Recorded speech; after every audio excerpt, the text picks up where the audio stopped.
علی بھائی اگلا سوال ہے، قرآن حکیم میں جب واضح طور پر آیا ہے اعوذ باللہ من الشیطان الرجیم واللہ یعصمک من الناس، یعنی اے نبی صلی اللہ علیہ وسلم اللہ تعالیٰ آپ کی لوگوں سے حفاظت فرمائے گا، اس کے باوجود اہل تشیع حضرات کا یہ دعویٰ ہے کہ رسول اکرم صلی اللہ علیہ وسلم کو شہید کیا گیا، اور اہل سنت حضرات کی سب سے معتبر ترین بک صحیح البخاری میں نبی پاک صلی اللہ علیہ وسلم کے منہ میں زہر ٹپکانے والی حدیث، اور پھر اسی زہر سے نبی علیہ السلام کی موت یعنی شہادت کا واقعہ قرآن حکیم کے خلاف نہیں ہے؟ دیکھیں جی، یہ اہل سنت کے اوپر بالکل جھوٹا الزام ہے۔ اہل تشیع نے ضرور اہل سنت کی کتاب کے ریفرنسز کو آؤٹ آف کانٹیکسٹ پیش کیا ہے، ان کا ایک خاص مقدمہ ہے اس حوالے سے جس سے ہم شدید اختلاف رکھتے ہیں، اور آج کل کچھ کلپس بھی مارکیٹ میں آئے ہیں، اس لیے میں نے اس کوسچن کو بھی انٹرٹین کر لیا۔ ایک حدیث لدود ہے، لدود کہتے ہیں وہ دوائی جو ٹپکائی جاتی ہے، وہ صحیح بخاری اور مسلم دونوں کے اندر حدیث موجود ہے۔ اس کو یہ ریلیٹ کرتے ہیں کہ یہ جو حضور کی رگیں کٹ رہی تھی نا، تو وہ غالی رافضی کہتے ہیں یہ حضور کے منہ میں زہر صحابہ نے نعوذ باللہ ٹپکایا تھا، اور وہ کہتے ہیں جی بخاری مسلم میں حدیث موجود ہے کہ نبی علیہ السلام کے جب آخری دن چل رہے تھے تو نبی علیہ السلام کے منہ میں انہوں نے دوائی ٹپکائی، اور حضور علیہ السلام یہ کہہ رہے تھے کہ میرے منہ میں دوائی مت ڈالو۔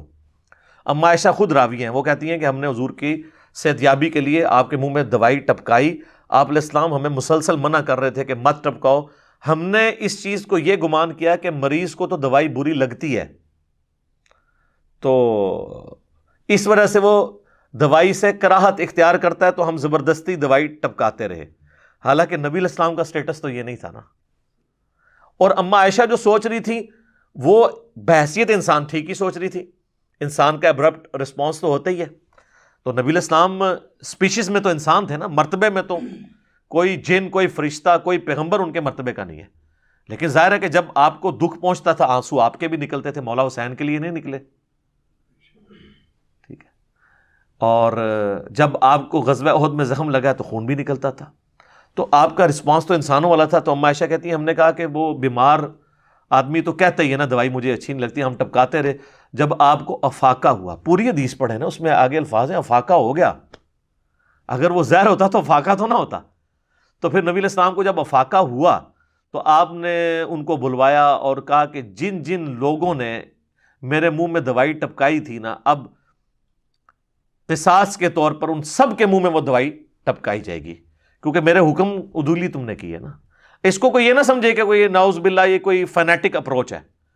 اللہ کے نبی علیہ السلام نے ایک امیج دیا ہے کہ میں ہر حال میں قابل اتباع ہوں، اب چونکہ تم نے میری نافرمانی کی ہے، اس کا اب تمہیں قصاص اس اعتبار سے دینا پڑے گا کہ تمہارے منہ میں وہ دوائی ٹپکائی جائے، اور آپ نے فرمایا سوائے عباس ابن عبد المطلب کے، چونکہ وہ اس میں شامل نہیں تھے، حالانکہ وہ وہاں پہ موجود تھے۔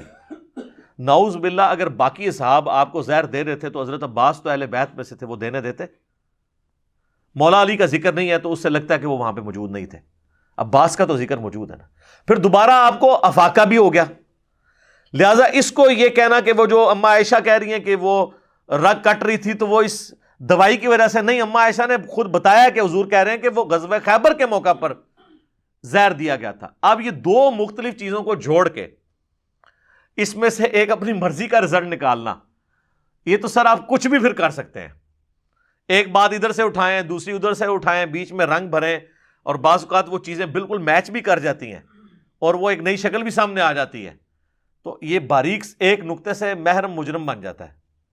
تو یہ بڑی دقت نظر سے معاملات کو دیکھنے کی ضرورت ہے۔ اس طریقے سے الزام لگانا کہ اہل سنت کی کتابوں میں نبی علیہ السلام کو شہید کرنے کا واقعہ موجود ہے، نبی علیہ السلام کا قاتل کوئی انسان نہیں ہے، اس اعتبار سے اللہ تعالیٰ نے ان کو آنری طور پہ شہادت کی موت دی، اور اگر آپ نے قاتل ڈکلیئر بھی کرنا ہے تو وہ یہودیہ عورت ہے جس نے 4 سال پہلے آپ کو خیبر کے موقع پر 7 ہجری کے اندر زہر دیا، آپ کی وفات تو 11 ہجری کے اندر ہوئی ہے، تو یہ رسول اللہ کے قاتل نعوذ باللہ اصحاب نہیں ہیں۔ اور باقی یہاں پہ میں ایڈ بھی کر دوں، بعض لوگ صحیح بخاری اور مسلم سے وہ حدیث بھی لیتے ہیں کہ حضرت اسامہ ابن زید کی سرکردگی میں حضور نے جو لشکر روانہ کیا تھا اس میں سینئر صحابہ بھی تھے، اور انہوں نے اس چیز کو برا سمجھا۔ ظاہر ہے عرب قبائلی سسٹم تھا ایک، وہ چھوٹے بچے کی عمارت کو اچھا نہیں سمجھتے تھے انسانی حیثیت سے۔ حضور علیہ السلام نے پھر خطبہ دیا اور فرمایا اس سے پہلے تم نے زید ابن حارثہ کی اوپر بھی اس طریقے سے نہیں کانفیڈنس شو کیا تھا کہ وہ ایک مطلب غلام خاندان سے غلام زادہ ہے، تو حالانکہ وہ اس کا اہل تھا اور یہ بھی اہل ہے، اور پھر اصحاب خاموش ہو گئے. اور بہرحال وہ اسی دوران حضور علیہ السلام کی ڈیتھ ہو گئی، تو وہ کہتے ہیں جی اس میں پھر رنگ بھرتے ہیں، وہ کہتے ہیں جی وہ سارے صاحب نعوذ باللہ حضور کی وفات کا انتظار کر رہے تھے، اسی لیے وہ اس لشکر میں ساتھ نہیں جا رہے تھے، لشکر کو ڈیلے کرتے جا رہے تھے، حضور بھیج رہے تھے اور وہ جانا نہیں چاہتے تھے. پھر حضور علیہ السلام فوت ہوئے ہیں، تو پھر یہ خلافت کا سقیفہ بنی ساعدہ والا، اس پہ میری یوٹیوب پہ علیحدہ سے ویڈیو ہے سیدہ فاطمہ کا قاتل کون، تو میں نے اس میں بتایا یار یہ جھوٹے الزام اس طریقے سے نہ لگائیں، جو مسئلہ مس ہینڈل ہوا ہے ہم اس کو مانتے ہیں، لیکن جس طرح آپ نے اس کو پریزنٹ کیا ہے، آپ سے مراد غالی شیعہ نے، وہ اس طریقے سے نہیں تھا. تو وہ کہتے ہیں جی وہ اصحاب کو چاہیے تھا کہ بھئی وہ چلے جاتے، اگر اصحاب چلے گئے ہوتے تو پھر حضرت علی پیچھے سے خلیفہ بن جاتے، کیونکہ حضرت ابوبکر عمر بھی اس لشکر اسامہ میں شامل تھے، وہ ادھر گئے ہوتے تو پیچھے لوگوں نے ان کو چن لینا تھا. بھئی یہ اللہ کی مرضی، کس کو چنوانا ہے کس کو نہیں. نبی علیہ السلام کے اس دین کو اللہ نے لاوارث نہیں چھوڑا ہوا، اللہ تعالیٰ اس کی حفاظت فرمانے والا ہے. اور میں آپ سے سوال کرتا ہوں یار چھوڑیں، آپ لوگ اس کو اس اینگل سے کیوں دیکھتے ہیں کہ انہوں نے نبی علیہ السلام کی حکم عدولی کی ہے؟ آپ اس چیز کو نبی علیہ السلام سے ان کی عقیدت کے طور پہ کیوں نہیں دیکھتے جو ہم دیکھتے ہیں؟ سر آپ کی ماں باپ بالکل قریب المرگ ہوں، آپ تو اپنے آفس سے چھٹی بھی نہ مل رہی ہو تو آپ اپنی جاب بھی چھوڑ دیں گے. کتنے لوگ ہیں جاب چھوڑ کے آ جاتے ہیں کہ یار یہ تو موقع ہے. اور ہم ماں باپ کے ساتھ تو ہماری وہ عقیدت ہی نہیں جو صحابہ کرام کی حضور کے ساتھ تھی. ان کی کبھی یہ خواہش نہیں تھی کہ ان کی غیر موجودگی میں حضور کی ڈیتھ ہوتی. وہ حضور کی محبت میں ڈیلے کر رہے تھے کہ کہیں حضور فوت نہ ہو جائیں، نہ ہم ان کے جنازے میں شامل نہ ہوں، ہم آپ کا آخری دیدار نہ کر سکیں. تو ان کے لیے تو ایک تکلیف دہ چیز تھی نا.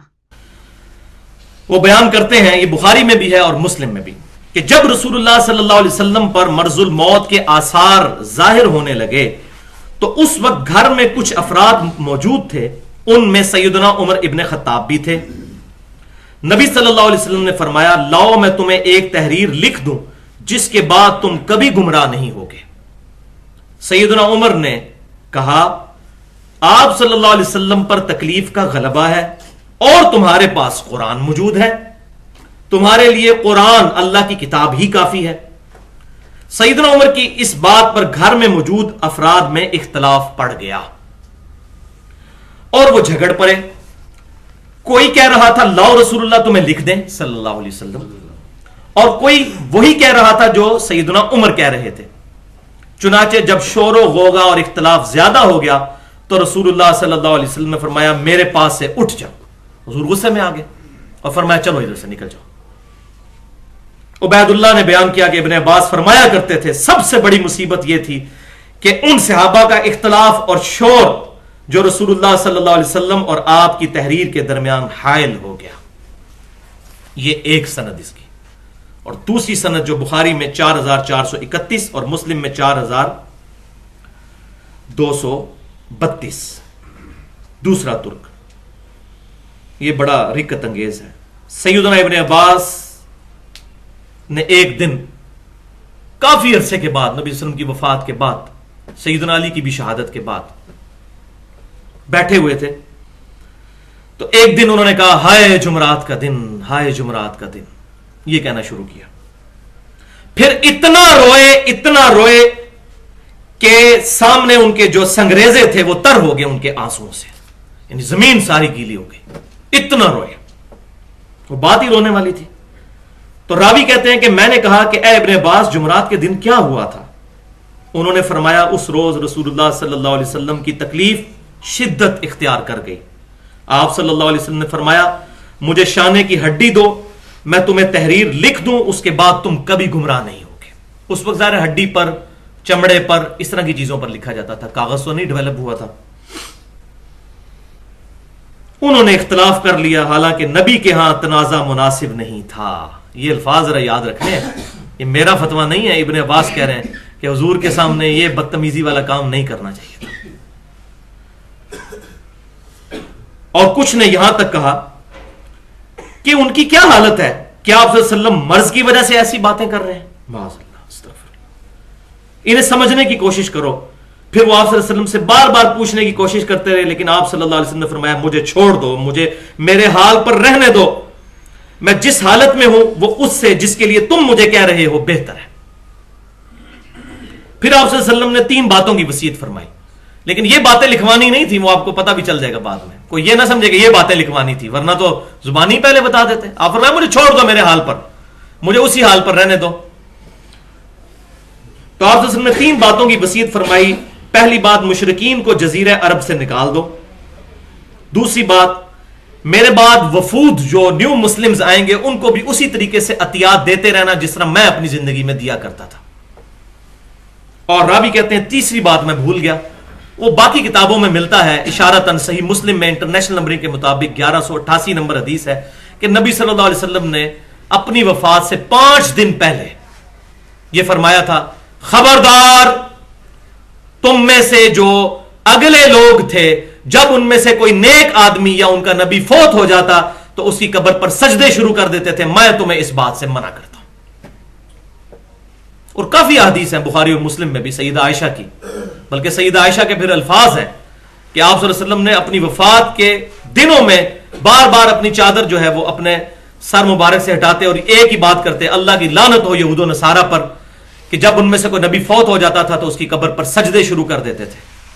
اور سیدہ عائشہ کے کامنٹس ہیں بخاری اور مسلم میں ساتھ ہی کہ اگر اس بات کا خطرہ نہ ہوتا کہ لوگ رسول اللہ صلی اللہ علیہ وسلم کی قبر پر سجدے شروع کر دیں گے تو ہم آپ صلی اللہ علیہ وسلم کی قبر مبارک کو زائرین کی زیارت کے لیے اوپن چھوڑ دیتے، لیکن ہمیں ڈر تھا، حضور صلی اللہ علیہ وسلم ہمیں اس سے ڈرا رہے تھے. اس میں میرا پورا لیکچر ہے 2 گھنٹے کا، ولادت مصطفیٰ اور رسول اللہ کی آخری وصیتیں، اہل سنت پاک.com پر مسئلہ نمبر 63 کے نام سے، اور ایک ریسرچ پیپر بھی ہے، ریسرچ پیپر نمبر 1 رسول اللہ کی آخری وصیتیں اہل سنت پاک.com پر صلی اللہ علیہ وسلم.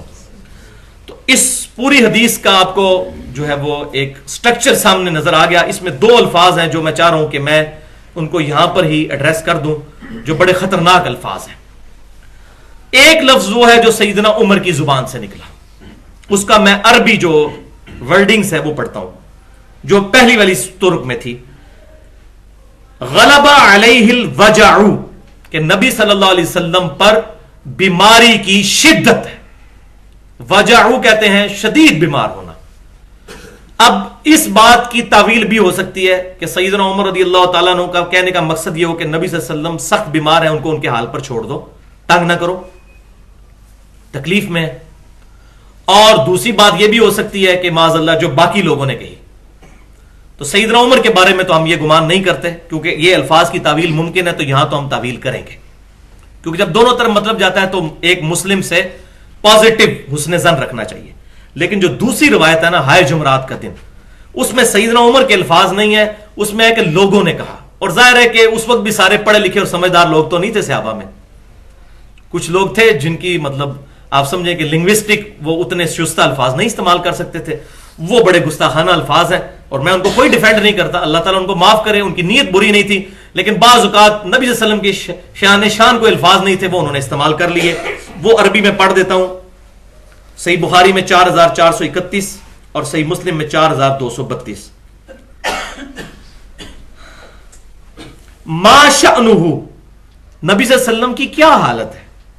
احجرا، کیا یہ بیماری کی شدت کی وجہ سے بے تکی باتیں کر رہے ہیں؟ جیسے کوئی بندہ ایسا بیمار ہو جائے کہ وہ، جس کو ہم، یہ بہت سخت الفاظ ہیں لیکن یہ سمجھنے کے لیے ضروری ہے، اول فول بندہ کہنا شروع کر دے کہ اس کو ہوش ہی نہ رہے کہ اس کے منہ سے کیا نکل رہا ہے. اس کے لیے یہ عربی ڈکشنری القاموس میں بالکل ایمانداری کے ساتھ یہ الفاظ موجود ہیں. اور میں سلام پیش کرتا ہوں جمعیت اہل حدیث ہند کے جو صدر تھے، جنہوں نے صحیح بخاری کی شرح لکھی ہے 8 جلدوں پر، داؤد راز رحمت اللہ علیہ. انہوں نے یقین کریں جب اس حدیث کا ترجمہ کیا ہے، آگے بریکٹ میں لکھا ہے استغفر اللہ توبو الیہ، حضور صلی اللہ علیہ وسلم کے بارے میں ایسی بات نہیں کرنی چاہیے، حضور کی ذات اس چیز سے بعید ہے کہ حضور اس طرح کی باتیں کریں. ان کا بھی دل تڑپ اٹھا. ظاہر ہے کہ نبی صلی اللہ علیہ وسلم کی جو حرمت ہے وہ اربوں صحابہ کی حرمت حضور کی قدموں کی خاک پر قربان. ٹھیک ہے جی. لا ترفعوا اصواتکم فوق صوت النبی، سورۃ الحجرات پڑھ لیں. نبی کی آواز سے بھی آواز بلند نہ کرنا، تمہارے اعمال برباد ہو جائیں گے، تمہیں خبر بھی نہیں ہوگی. اور یہ آیت کس کے بارے میں نازل ہوئی؟ بخاری شریف میں سورۃ الحجرات کی تفسیر میں دیکھیں، یہ ابو بکر عمر کے بارے میں نازل ہوئی. حضور سے انہوں نے گستاخی نہیں کی، آپس میں لڑ پڑے حضور کے سامنے، تو آیات نازل ہوئی خبردار یہ کام نہ کرنا، تمہارے اعمال بھی برباد ہو جائیں گے. اس کے بعد اسی صحیح بخاری کے الفاظ ہیں اسی آیت کے کانٹیکسٹ میں کہ اس کے بعد سیدنا عمر اتنی آہستہ گفتگو کرتے تھے کہ حضور کو سنائی نہیں دیتی تھی. حضور کہتے تھے عمر اونچا بولو، مجھے آواز نہیں آ رہی، اتنے محتاط ہو گئے تھے. تو یہ بھی معاملہ کہ آپ صلی اللہ علیہ وسلم کے بارے میں ایسے الفاظ صحابہ کرام سے نکل گئے، اور ظاہر ہے اس میں سیدنا عمر کے الفاظ یہ نہیں ہیں، تو لہذا سیدنا عمر اس معاملے میں بری ہیں. باقی جو ان کا اس حدیث میں جو ان کا رول ہے، اس میں جو ان کی غلطی ہیں وہ بھی ہم انشاءاللہ پوائنٹ آؤٹ کریں گے. جو پازیٹیو چیز ہے وہ بھی انشاءاللہ تعالی اس کانٹیکسٹ میں 5 بڑے پوائنٹ ہیں جو انشاءاللہ تعالی اللہ کی مدد سے پری ڈیٹرمنڈ ریزلٹس کے بغیر، یعنی اپنے دماغ میں رزلٹ بنائے بغیر میں انشاءاللہ کوشش کروں گا کہ بات پہنچانے کی کوشش کروں. ورنہ اگر میں نے پہلے ہی فکس کیا ہو کہ میں نے سنیوں کی وکالت کرنی ہے یا میں نے اہل تشیع کی وکالت کرنی ہے، پھر میں حق بات کبھی نہیں کر سکتا. تو یہاں پر یہ بات بھی سمجھ لیجئے کہ میرے ہر کلمہ گو اہل قبلہ مسلمان کو پورا پورا حق حاصل ہے کہ اس حدیث کی جو میں شرح بیان کروں گا اس سے اختلاف کر سکتا ہے، پورا حق حاصل ہے. لیکن لیکن لیکن 3 دفعہ لیکن جذبات کے ساتھ نہیں، علمی دلائل کے ساتھ. کیونکہ قرآن پاک میں سورۃ الانفال کی آیت نمبر ہے 42، جو ہلاک ہوا دلیل سے ہلاک ہوا، جو زندہ ہوا دلیل سے زندہ ہوا. دلیل کے بغیر ولا تقف ما لیس لک بہ علم، اے انسان کسی ایسی چیز کی پیروی مت کر جس کے بارے میں تیرے پاس علم نہیں. ان السمع والبصر والفؤاد كل اولئک کان عنہ مسئولا، بے شک کان، آنکھیں اور عقل اس کے بارے میں پوچھا جائے گا. اس کو استعمال کر کے تم نے حق بات حاصل کرنے کی کوشش کیوں نہیں کی؟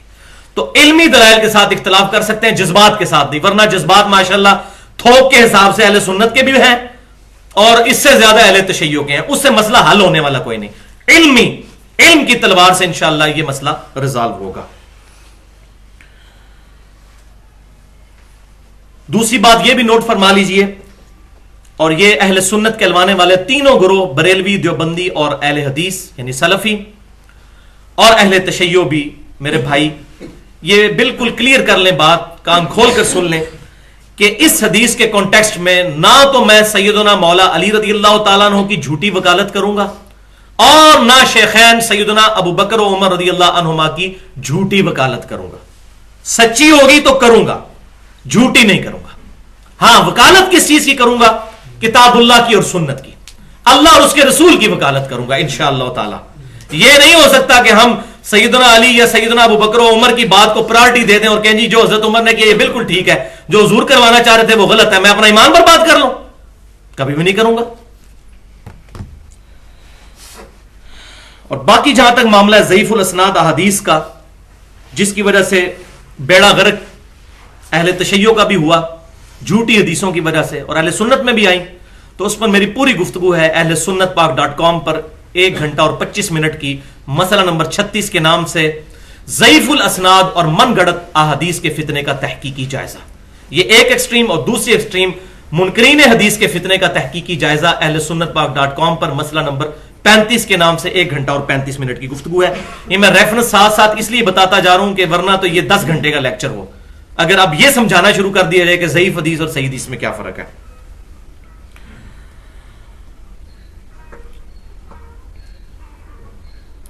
اب پوائنٹ نمبر 1 انشاءاللہ اس کانٹیکسٹ میں ڈسکس کرتے ہیں حدیث قرطاس کے حوالے سے. اللہ سے ہی مدد مانگتے ہیں، اس کی رحمت کی امید کرتے ہوئے. بڑا نازک معاملہ ہے، ایک دفعہ دروشی پڑھ لیجئے. اللہم صلی علی محمد وعلی آل محمد کما صلیت علی ابراہیم وعلی آل ابراہیم انک حمید مجید. اللہم بارک علی محمد وعلی آل محمد کما بارکت علی ابراہیم وعلی آل ابراہیم انک حمید مجید. لا الہ الا انت سبحانک انی کنت من الظالمین. حسبنا اللہ ونعم الوکیل. یا حی یا قیوم برحمتک استغیث. پوائنٹ نمبر 1 بھائیو، جہاں تک معاملہ ہے اس حدیث قرطاس میں صحابہ اکرام علیہم رضوان کا حضور صلی اللہ علیہ وسلم کی موجودگی میں آپس میں جھگڑا کرنا، تو یہ سخت غلط کام تھا. اور یہ میرا فتویٰ نہیں، اس میں خود ہی ابن عباس کہہ رہے ہیں کہ نبی کے حضور یہ چیز شان نہیں تھی کہ صحابہ آپس میں جھگڑا کرتے. یہ میرا فتویٰ نہیں ہے. مجھ پہ کسی نے لگانا تو پہلے تو ابن عباس پہ لگایا جائے. اور اس طرح کے جو واقعات ہیں ان کی نحوست پہلے بھی مسلمان بھوگت چکے ہیں حضور کی زندگی میں. بخاری اور مسلم کی متفق علیہ حدیث ہے، آپ صلی اللہ علیہ وسلم نے فرمایا کہ مجھے اللہ تعالیٰ نے شب قدر دکھائی، اور پھر آپ صلی اللہ علیہ وسلم جب باہر نکلے تو 2 صحابہ آپس میں لڑ رہے تھے، اور فرمایا کہ ان کی لڑائی کی نحوست کی وجہ سے اللہ تعالیٰ نے مجھے شب قدر جو ہے بلا دی ہے، اب اس کو تم آخری طاق راتوں میں رمضان مبارک کی تلاش کرو. لیکن آپ فرمایا اس لڑائی کی نحوست کی وجہ سے شب قدر جو ہے وہ 1000 مہینوں سے افضل، کتنا معاملہ سیدھا ہو جاتا. ان دو صحابہ کی لڑائی کی نحوست کی وجہ سے اللہ تعالیٰ نے مجھے بلا دی ہے. البتہ ان تمام واقعات میں یہ بات یاد رکھیے کہ اس ایک ایشو کی وجہ سے کسی بھی صحابی کی پوری زندگی زیرو سے ملٹی پلائی نہیں ہو جاتی. غلطی کسی سے بھی ہو سکتی ہے، اور اہل سنت کا تو بڑا کلیئر سٹانس ہے کہ انبیاء کرام کے علاوہ کوئی شخص معصوم نہیں ہے. عن الخطاب نہ عن الذنوب، غلطی کسی سے بھی ہو سکتی ہے، لیکن کسی کی ایک یا دو غلطیاں لے کر اس کی پوری زندگی کو زیرو سے ملٹی پلائی کر دینا یہ ناانصافی ہے. پوائنٹ نمبر 2، اس حدیث قرطاس کے سلسلے میں معاذ اللہ اگر کسی کا یہ عقیدہ ہے کہ سیدنا عمر فاروق رضی اللہ تعالیٰ عنہ معاذ اللہ اتنے تگڑے اور مضبوط تھے جس طرح ہمارے رافضی بھائیوں کا خیال ہے کہ وہ رسول اللہ پر غالب آ گئے اور حضور صلی اللہ علیہ وسلم سے زبردستی یہ کام نہیں کروایا، انہوں نے آپ کو روک لیا صلی اللہ علیہ وسلم، تو یہ بات اللہ تک جاتی ہے. پھر تو اللہ تعالیٰ بھی حضرت عمر کو نہ روک سکا معاذ اللہ، تو یہ عقیدہ کفر ہوگا پھر اگر کسی کا یہ عقیدہ ہے، کیونکہ اللہ تعالیٰ کا اس کتاب میں وعدہ ہے هو الذی ارسل رسولہ بالہدی ودین الحق لیظہرہ علی الدین کلہ ولو کرہ المشرکون. سورہ صف آیت نمبر 9. وہی اللہ ہے جس نے اپنے رسول کو الہدا یعنی قرآن کے ساتھ اور دین حق کے ساتھ مبعوث کیا تاکہ اس دین کو تمام ادیان پر غالب کر دے، چاہے کافر اس کا برا مان جائیں، یہ دین غالب ہو کر رہے گا. حضرت عمر کی کیا مجال تھی؟ کروڑوں اربوں عمر بھی اکٹھے ہو جائے اللہ اور اس کے رسول کا مقابلہ نہیں کر سکتے تھے. یہ میں سمجھانے کے لیے بات کر رہا ہوں. تو یہ کہنا ہے کہ جی حضرت عمر آڑے آگے تھے، اللہ تعالیٰ زبردستی کروانا چاہتا کروا سکتا تھا. اور یہاں وہ آیت بھی یاد کر لیجئے سورۃ المائدہ کی آیت نمبر 67 جس پہ میرا 82 منٹ کی پوری گفتگو ہے، اسی مسئلہ 55 کا شروع کا حصہ علم لدنی پر. بسم اللہ الرحمن الرحیم. یا ایھا الرسول بلغ ما انزل الیک من ربک. اے رسول اللہ صلی اللہ علیہ وسلم آپ پہنچا دیجئے جو اللہ نے آپ کو وحی کیا ہے، آپ کے رب کی طرف سے جو وحی ہوا آپ کی رسپانسبلٹی ہے کہ امت تک پہنچائیے. وَإِن لَمْ تَفْعَلْ، اور اگر آپ نے ایسا نہ کیا فَمَا بَلَّغْتَ رَسَالَتَهُ، تو آپ نے بھی پھر رسالت کا حق نہیں ادا کیا. وَلِعَوْذُ بِاللَّهِ. اور ساتھ ہی فرمایا وَاللَّهُ يَعْصِمُكَ مِنَ النَّاسِ، لوگوں کی پرواہ نہیں کرنی، اللہ تعالیٰ آپ کو لوگوں سے محفوظ رکھے گا. جب حضور کو گارنٹی تھی کہ کوئی بندہ آپ کے آگے نہیں آ سکتا، حضرت عمر کی کیا مجال تھی کہ وہ یہ کر سکتے؟ لیکن اس وقت معاملہ ایسا ہوا کہ حضور صلی اللہ علیہ وسلم وقتی طور پر ناراض ہو گئے. آپ نے فرمایا اٹھ کے یہاں سے چلے جاؤ، ورنہ 2 منٹ لگتے تھے، پکڑو اس عمر کو، یہ کیوں میری بات کے آگے بات کر رہا ہے. کر سکتے تھے، گاٹا اتار کے رکھ دیتے صحابہ کرام. لیکن اس وقت نبی صلی اللہ علیہ وسلم نے درگزر فرمایا اور کہا اٹھ کے چلے جاؤ یہاں سے. تو سیدہ عائشہ بھی یہی آیت تلاوت کیا کرتی تھی، بخاری اور مسلم کی متفق علیہ حدیث ہے، اور کہا کرتی تھی کہ جس کا یہ عقیدہ ہے کہ رسول اللہ صلی اللہ علیہ وسلم نے سارا دین امت تک وہی نہیں پہنچائی تو وہ اللہ اور اس کے رسول پر جھوٹ باندھنے والا ہے. قرآن پڑھ کے دیکھو، یا ایھا الرسول بلغ ما انزل الیک من ربک. پوائنٹ نمبر 3، اس حدیث قرطاس والے معاملے میں کسی کا سیدنا عمر سے اختلاف اپنی جگہ، لیکن یہ بات حقیقت ہے کہ اس وقت صحابہ میں 2 گروہ بن گئے تھے. خالی سیدنا عمر نہیں تھے، باقی لوگ بھی ان کے ساتھ شامل تھے اور چند لوگ جو ہے دوسری طرف بھی تھے. لیکن یہ تمام کے تمام معاملات بدنیتی کی وجہ سے نہیں ہوئے، بلکہ سیدنا عمر کی جو مشورہ دینے کی عادت تھی اس کی وجہ سے ہوئے. اور یہ کوئی پہلی دفعہ نہیں ہوا. حضرت عمر کی عادت تھی مشورے دینے کی، اور کبھی ان کے مشورے صحیح ہوتے تھے تو حضور قبول بھی کر لیتے تھے، اور جب غلط ہوتے تھے حضور قبول نہیں کرتے تھے. یہاں بالکل معاملہ ہی الگ ہوا. آپ صلی اللہ علیہ وسلم اتنے ناراض ہوئے، آپ صلی اللہ علیہ وسلم فرمایا اٹھ کے یہاں سے چلے جاؤ. اس کی مثال میں آپ کو دیتا ہوں. صحیح مسلم میں حدیث ہے کہ نبی صلی اللہ علیہ وسلم نے سیدنا ابو ہریرہ کو یہ بشارت دی کہ یہ بشارت میری طرف سے سنا دو کہ جس نے ایک دفعہ صدق کے دل سے کلمہ شہادت پڑھ لیا، اللہ اور اس کے رسول کی گواہی دے دی صلی اللہ علیہ وسلم، وہ جنت میں جائے. اور یہ میری جوتیاں بھی لے جاؤ ثبوت کے طور پر کہ میں پروفٹ کی طرف سے آ رہا ہوں. تو سیدنا ابو ہریرہ نے وہ جوتیاں اٹھائیں حضور صلی اللہ علیہ وسلم کے نالین مبارک, اور گلیوں میں شور مچاتے ہوئے جا رہے ہیں کہ جس نے ایک دفعہ بھی کلمہ پڑھا وہ جنت میں جائے گا. سیدنا عمر آگے سے آ گئے. حضرت ابو ہریرہ کی بدقسمتی, انہوں نے جناب ان کو سیدھا یہاں سے پکڑا اور کہا یہ کیا کر رہا ہے تو, لوگوں کو عمل سے دور کر رہا ہے, اور مارنا شروع کر دیا. ان کا مجھے حضور نے بھیجا ہے. ان کا میں پہلے حضور سے جا کے فیصلہ کرواؤں گا, حضور نے بھیجا بھی ہے کہ تو خود ہی آ گیا ہے. تو مارتے ہوئے حضور صلی اللہ علیہ وسلم کے پاس لائے تو نبی صلی اللہ علیہ وسلم نے فرمایا اس کو نہ مارو, یہ میری اجازت سے کیا تھا. کہ یا رسول اللہ صلی اللہ علیہ وسلم اگر آپ یہ بات ہم عام کریں گے تو لوگ تو پھر عمل کرنا ہی چھوڑ دیں گے. تو پھر آپ صلی اللہ علیہ وسلم فرمایا اچھا ٹھیک ہے پھر لوگوں کو عمل کرنے دو, یعنی اس کو عام نہ کرو اس طرح. لیکن ظاہر حدیث تو آ گئی کتابوں میں, لیکن اس کی بنیاد پر وہ ہمیں نظر آ رہا ہے آج مسلمانوں میں وہ سارا فتنہ. ایک دفعہ کلمہ پڑے جو بھی ہے, ایک پھیرا لگے گا دوزخ کا پھر جنت ٹوری جانا ہے, ایک پھیرا لگے گا دوزخ کا الٹیمیٹلی جنت میں چلے ہی جائیں گے. یہ یہودیوں والا جو غلط عقیدہ, حالانکہ یہ نبی صلی اللہ علیہ وسلم نے اصل میں اللہ کی رحمت کی طرف جو ہے وہ توجہ دلائی تھی, اس میں یہ نہیں تھا, وہ بات بالکل ٹھیک تھی. لیکن آپ صلی اللہ علیہ وسلم نے سیدنا عمر کا یہاں مشورہ قبول کر لیا. اسی طریقے سے ایک اور مثال صحیح بخاری اور صحیح مسلم میں ملتی ہے جو اہل تشیع کے ہاں بھی موجود ہے, متفق علیہ حدیث ہے. صلح حدیبیہ کے موقع پر نبی صلی اللہ علیہ وسلم نے ایسی شرائط کے تحت صلح کر لی جو بظاہر جو ہے وہ ایسی تھی کہ دب کے صلح کی. تو سیدنا عمر آئے اور نبی صلی اللہ علیہ وسلم سے آ کر ریکویسٹ کی, یا رسول اللہ علیہ وسلم کیا ہم حق پر نہیں؟ آپ نے فرمایا حق پہ ہیں. کیا ہمارے قتال کرنے والے لوگ اور شہید ہونے والے لوگ جنت میں نہیں ہیں؟ فرمایا جنت میں ہے. کہا ہمارے مخالفین دوزخ میں نہیں جائیں گے؟ فرمایا جائیں گے. اس طرح کافی باتیں ہوئی. ان کا یا رسول اللہ علیہ وسلم ہم نیچے لا کے کیوں صلح کر رہے ہیں؟ تو آپ صلی اللہ علیہ وسلم فرمایا کہ عمر میں اللہ کا رسول ہوں, یعنی وحی کے بغیر نہیں فیصلہ کرتا. سیدنا عمر کی تسلی نہیں ہو رہی, پھر ابوبکر صدیق کے پاس چلے گئے. اب عمر سے بھی اوپر کی ایک چیز تھی نا, وہ سیدنا ابوبکر کی مبارک ذات تھی الحمدللہ, اور وہ اہل تھے کہ امت کو لیڈ کرتے. یہی باتیں کی حضرت ابوبکر صدیق سے اور کہا یہ دیکھیں نبی صلی اللہ علیہ وسلم جو یہ صلح دب کے کر رہے ہیں کہ ان کا کوئی مسلمان ہو کر ادھر آ گیا تو واپس کر دیں گے, ہماری طرف سے کوئی گیا تو واپس نہیں کریں گے. تو سیدنا ابوبکر صدیق نے پھر ڈانٹا, انہوں نے کہا عمر ہوش کر, وہ اللہ کے رسول ہے. پھر حضرت عمر کہتے ہیں میں پوری زندگی شرمندہ رہا کہ میں نے حضور کے ساتھ کتنی جرت والی بات کی.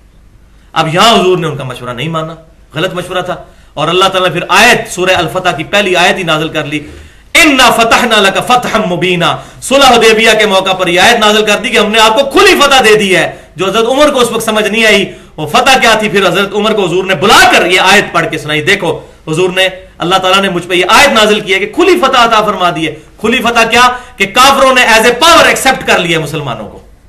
اس سے پہلے تو رگڑا لگانے کے لیے آگے تھے, بدر میں بھی, احد میں بھی, خندق میں بھی. یہ پہلا موقع تھا کہ انہوں نے بجائے مسلمانوں کے ساتھ لڑائی کرنے کے ایک ٹریٹی, ایک معاہدہ کر لیا کہ آپ لوگ اس دفعہ تو واپس چلے جائیے, اگلی دفعہ آ کے آپ بغیر ہتھیار کے جو ہے وہ حج اور عمرہ کے لیے آ سکتے ہیں. تو یہ مسلمانوں کو ایز اے پاور تسلیم کر لیا, یہ فتح تھی. اور حضور صلی اللہ علیہ وسلم نے خوشخبری سنا دی تھی کہ اب تم کافروں پر حملہ کرو گے, فتح مکہ ہی ہونے ہوگی. اب یہ ان کی ہمت نہیں کہ دوبارہ آئے. اور وہی ہوا کہ 6 ہجری میں صلح حدیبیہ ہوئی, 7 ہجری میں غزوہ خیبر ہوا, 8 ہجری میں فتح مکہ ہو گیا, اور اس کے بعد 9 ہجری میں غزوہ تبوک کے بعد ٹوٹل ریولوشن عرب کے اندر الحمدللہ آ گئی. جہاں تک سیدنا عمر کا یہ جملہ جو ہے اس حدیث میں, حدیث قرطاس میں, کہ حسبنا کتاب اللہ, ہمارے لیے اللہ کی کتاب کافی ہے, یہ پارشلی جملہ ان کا درست ہے, مکمل طور پہ نہیں. پارشلی یہ بات صحیح ہے کہ آپ صلی اللہ علیہ وسلم کا روحانی خلیفہ یہ کتاب ہی ہے. لیکن اس وقت روحانی خلیفہ کی بات نہیں ہو رہی تھی, اس وقت بات ہو رہی تھی حکومتی خلیفہ کی, اس کانٹیکسٹ میں تھی. اس لیے میں نے کہا پارشلی ان کا یہ موقف درست ہے, پارشلی غلط ہے. ان کو سمجھنے میں جو ہے وہ غلطی لگی, بدنیتی نہیں تھی کہ معاذ اللہ وہ کسی کو خلیفہ نہیں بننا دینا چاہتے تھے, لیکن ان کو یہاں پر جو غلطی لگی وہ بات بالکل ٹھیک ہے کہ آپ صلی اللہ علیہ وسلم کا روحانی خلیفہ یہی کتاب اللہ ہے. اس کانٹیکسٹ میں یہ 5 حدیثیں ہیں, اور یہیں پر میں غدیر خم کی حدیث بھی انشاءاللہ بیان کر دوں گا. پہلی حدیث صحیح بخاری اور صحیح مسلم کی متفق علیہ حدیث ہے, اور نبی صلی اللہ علیہ وسلم کے وفات کے چیپٹر میں صحیح بخاری میں انٹرنیشنل نمبرنگ کے مطابق 4460 نمبر. سیدنا طلحہ رحمۃ اللہ علیہ کا بیان ہے کہ میں نے عبداللہ بن ابی اوفا رضی اللہ تعالیٰ عنہ صحابی سے پوچھا, جو 86 ہجری میں حضور کی وفات کے 75 سال کے بعد فوت ہوئے, کہ بتائیے کیا رسول اللہ صلی اللہ علیہ وسلم نے اپنا وصی کسی کو بنایا تھا؟ تو انہوں نے کیٹاگوریکل ڈینائی کیا کہ نہیں, آپ صلی اللہ علیہ وسلم نے اپنا وصی کسی کو نہیں بنایا، البتہ آپ صلی اللہ علیہ وسلم نے ہمیں کتاب اللہ پر عمل کرتے رہنے کی وصیت فرمائی تھی. یعنی یہ روحانی خلیفہ قیامت تک کے لیے نبی صلی اللہ علیہ وسلم کی امت پر یہ کتاب ہے. دوسری حدیث صحیح مسلم میں انٹرنیشنل نمبر کے مطابق 2950 نمبر حدیث ہے، حجت الوداع کا جو خطبہ ہے، حجت الوداع کتاب الحج چیپٹر میں 2950، کہ آپ صلی اللہ علیہ وسلم نے حجت الوداع کے موقع پر خطبہ دیتے ہوئے ارشاد فرمایا، اے لوگو میں اپنے باتوں میں وہ چیز چھوڑ کر جا رہا ہوں کہ اس کو مضبوطی سے پکڑ لیا تو کبھی گمراہ نہیں ہوگے، اور وہ اللہ کی کتاب ہے. وہ جو سنت والے الفاظ ہیں نا، وہ صحیح مسلم میں نہیں، وہ بڑی مشکل سے کھینچ تان کے حسن درجے کی روایت ہے المستدرک للحاکم کے اندر انٹرنیشنل نمبر کے مطابق کتاب العلم چیپٹر میں 318 نمبر کہ کتاب اور سنت، اور اس کی ضرورت کوئی نہیں ہمیں روایت کی. کتاب اللہ کو ماننا، سنت کو ماننا ہے. اسی کتاب نے ہمیں کہا من یطع الرسول فقد اطاع اللہ، جس نے رسول اللہ کی اطاعت کی اس نے اللہ کی اطاعت کی. تو پرائمری حدیث جو صحیح بخاری کے اندر صحیح مسلم میں موجود ہے، میں نے بیان کی، اس میں خلیفہ ہے یہ کتاب روحانی خلیفہ نبی صلی اللہ علیہ وسلم کا. کہ اہل تشیع کا یہ جو الزام ہے کہ سیدنا عمر کو معاذ اللہ کوئی بغض تھا سیدنا علی سے، اس لیے انہوں نے کہا کہ حسبنا کتاب اللہ، وہ حضرت علی کے لیے خلافت لکھوانا چاہتے تھے تو لکھنے نہیں دی حضرت عمر نے. یہ بات بالکل غلط ہے. سیدنا عمر کے ذہن میں کہیں ایسی بات نہیں تھی، اور انشاءاللہ تعالی اس کا جواب میں جو ہے وہ الحمدللہ علمی دلائل کے ساتھ دوں گا. جو میں نے اہل تشیع کی مجلس میں کھڑے ہو کر ایک بندے کو جو پاکستان لیول کا ان کا بہت بڑا محدث ہے، اس کو میں نے اس معاملے میں چپ کروا دیا تھا کوسچن آنسر سیشن میں. میں نے کہا مجھے یہ بتائیے کہ اہل تشیع کی کتابوں میں کیا ملتا ہے کہ جب سیدنا عمر فارن ٹورز پہ جایا کرتے تھے، ایران فتح ہوا تو ایران گئے مدینہ شریف چھوڑ کر، کتنے مہینوں کا سفر تھا، کوئی جہاز پر تو نہیں گئے تھے، پھر شام بھی گئے اتنی دور. تو یہ بتائیے مدینے میں سیدنا عمر اپنا خلیفہ کس کو بنا کر جاتے تھے؟ تو کہنے لگے مولا علی کو. میں نے کہا اہل سنت کی کتابیں میں یہی بتاتی ہیں، آپ کی کتابیں میں یہی کہتی ہیں. میں نے کہا اگر اس دوران سیدنا عمر شہید ہو جاتے تو خلیفہ کون ہوتا؟ مولا علی ہوتے. تو بغض ہوتا تو کسی اور کو بنا کے جاتے. اور مولا علی کو کیوں بنا کے جاتے تھے؟ اس کی وجہ تھی کیونکہ بخاری اور مسلم کی حدیث ہے، غزوہ تبوک پہ جب نبی صلی اللہ علیہ وسلم گئے تھے تو آپ صلی اللہ علیہ وسلم حضرت علی کو اپنا خلیفہ بنا کر گئے تھے اپنی مبارک زندگی میں مدینہ شریف پر، کہ عورتوں اور بچوں کے پاس. یہ ریزن تھی، یہ تانا بانا جوڑتا ہے اس کا. تو سیدنا عمر حضور کی سنت پہ عمل کرتے تھے کہ مولا علی کو حضور بنا کے گئے تھے، میں بھی مولا علی کو بنا کر جاؤں. اور وہی حضور نے فرمایا تھا اے علی تیری میرے ساتھ وہی نسبت ہے جو ہارون کی موسیٰ علیہ السلام کے ساتھ. یہ دیکھیں کس طریقے سے کڑیاں الحمدللہ جڑی ہوتی ہیں. اچھا، حتیٰ کہ صحیح بخاری میں انٹرنیشنل نمبر کے مطابق 3700 نمبر حدیث ہے کہ سیدنا عمر فاروق رضی اللہ تعالیٰ عنہ کو جب زخم لگا 28 ذوالحجہ 23 ہجری میں اور یکم محرم 24 ہجری میں ان کی شہادت ہوئی. اس زخم کے دوران آپ رضی اللہ تعالیٰ عنہ نے بڑی سختی سے فرمایا کہ میں ان 6 بندوں کے علاوہ کسی کو خلافت کا اہل نہیں مانتا. پہلا نام مولا علی کا لیا سیدنا عمر نے، علی، عثمان، طلحہ، زبیر، سعد بن ابی وقاص اور عبد الرحمن بن عوف. ان 6 سے باہر خلیفہ کو نہ چننا. یعنی سیدنا عمر فاروق رضی اللہ تعالی عنہ کم از کم سیدنا علی اور عثمان کو ایک درجے پر مانتے تھے. یہ جو بعد میں اہل سنت میں ہے کہ حضرت عثمان افضل ہے یا علی افضل ہے، یہ کنٹروورشل بات ہے. سیدنا عمر ان کو برابر کے لیول کا سمجھتے تھے، اسی لیے انہوں نے کسی ایک کو نامزد نہیں کیا.